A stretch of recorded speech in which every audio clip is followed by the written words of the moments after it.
ডিসেম্বরের শেষ প্রান্তে বাংলাদেশ দাঁড়িয়ে আছে এক বড় সিদ্ধান্তের সামনে।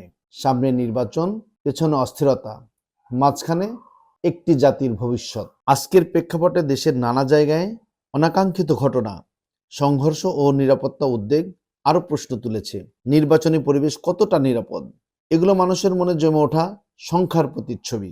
পত্রিকার শিরোনাম আর ব্রেকিং নিউজে উঠে আসছে নির্বাচনী প্রস্তুতি, আইন শৃঙ্খলা, রাজনৈতিক টানাপোড়েন ও ভোটের নিরাপত্তা। ক্ষমতাসীন দল বলছে নির্বাচন হবে সংবিধান অনুযায়ী, বিরোধী দল বলছে নিরপেক্ষতা ও নিরাপত্তা ছাড়া নির্বাচন গ্রহণযোগ্য নয়।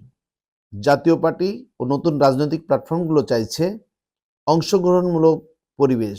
রাজনীতির এই মেরুকরণই আজকের বাস্তবতা। নির্বাচন কমিশনের ভাষ্য, প্রস্তুতি চলছে, কিন্তু টকশো বিশ্লেষকদের প্রশ্ন, প্রস্তুতির দৃশ্যমান প্রভাব কি মাঠে পড়েছে?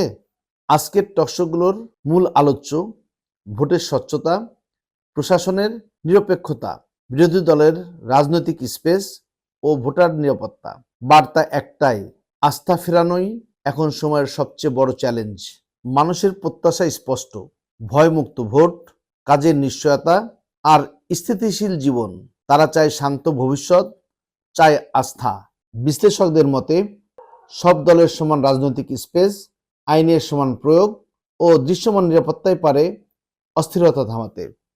এই নির্বাচন শুধু ক্ষমতার হিসাব নয়, এটি একটি জাতির আত্মপরিচয়ের পরীক্ষা। আজকের সিদ্ধান্তই লিখবে আগামীর বাংলাদেশ কেমন হবে। সরওয়ার জাহান, ভয়েস বাংলা, ঢাকা।